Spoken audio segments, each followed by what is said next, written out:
everyone, today I want to give you a short overview, preview of some of the statues and models I have in my low poly statues Kpack, which come as lion and classics, angels and saints, and modern sculptures. So without further ado, let's take a look at the first lion statue in this volume. And just looking at it, I hope you agree with me that low poly doesn't actually mean low quality, because I think that looks pretty awesome.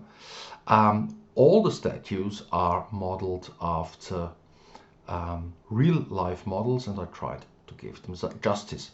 I got a lot of question about the texturing. So all these models come with a gray base color, and I want to show you how they would look like in a textured form. So this is a 2K concrete texture, and yes, it works quite well, but, and this is even more obvious with a 4K texture, to me it doesn't work. I mean, it looks either like heavy erosion or bad sculpturing, so all the hard edges that make up low poly get lost when you apply this high quality texture to it, or high resolution. So it's totally up to you, and I will probably say that a lot of times, but I don't think it works. So you've got a couple of lion statues in here, and you've got a lion faced panel in here as well. That's a little bit too big, so let's just use auto scale in KitOps, go to medium size,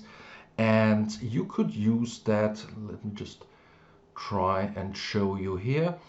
Apply it to the side of this cube, rotate it so it faces correctly, and then just within KitOps click on mirroring on the right axis, and then I just duplicate that and move it on the right axis, and I've got a sort of fresco going on, and I think that looks quite good.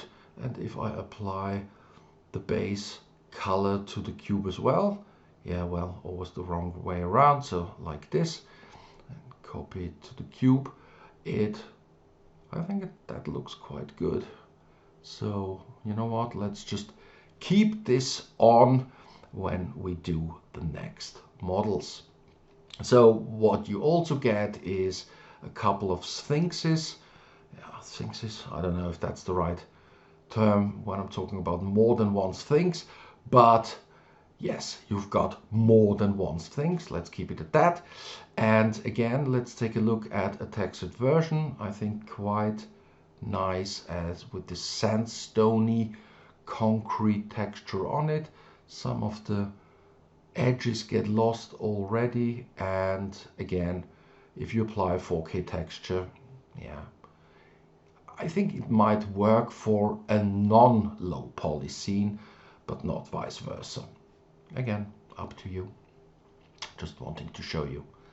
So yeah, you've got a very intricate model in here, based and modeled after a real live statue about a horse being reined in or trying to be tamed by this person here, and I really like that one. And I have to agree, that looks quite nice if you put a 2K concrete or sandstone texture to it.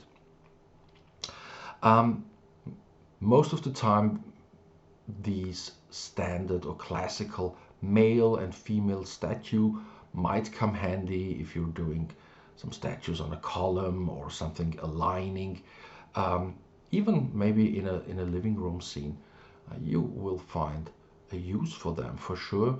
So you've got a classical emperor statue or just some classical philosopher, and this one is based after a statue of the goddess Venus.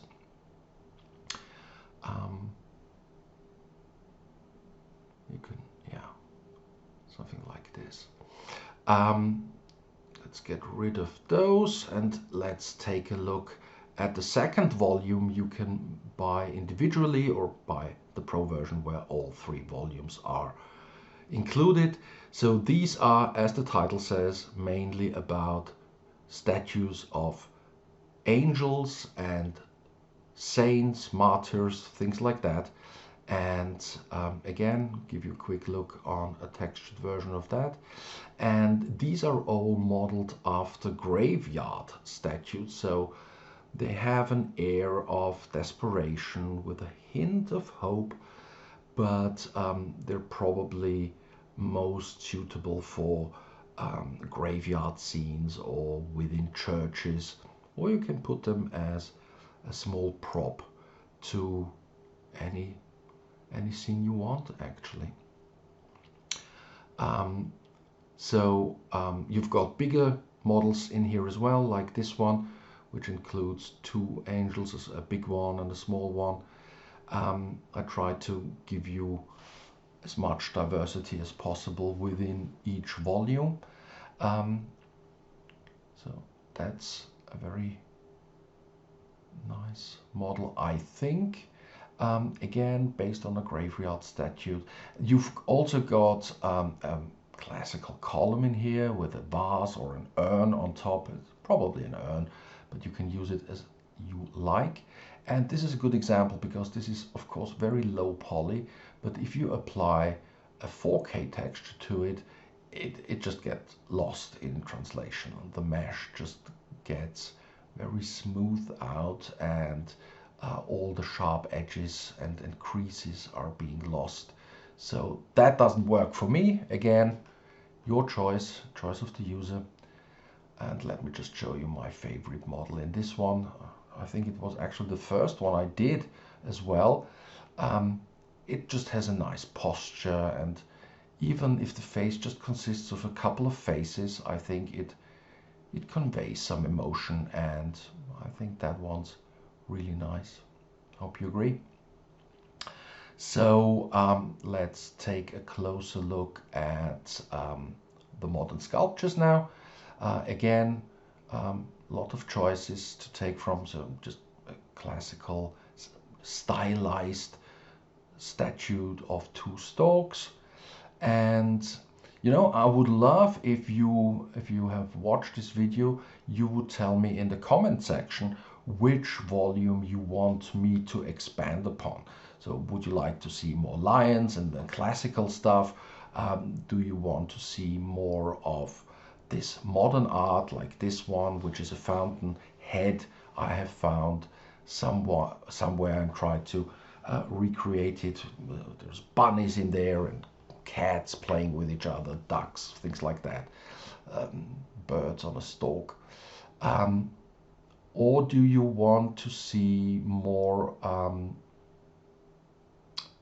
angels and saints? I would just love to know, because I'm not stopping doing that. So like for this is a very stylized ice bear, and this one actually, I think, again, if you put it somewhere big in a park or something like that, keep it as low poly as possible. But of course, if you apply a shiny metal texture to it, it could work as a paperweight or a statue in any scene, on any desk, or could be living in a bookshelf, something like that.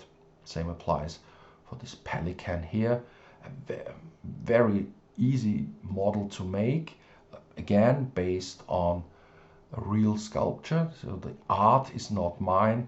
I just try to give them justice in these packs.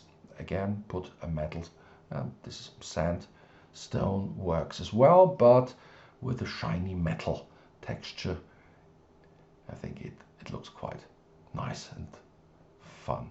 So I leave you with a rendered version of the scene, and hope you like those statues.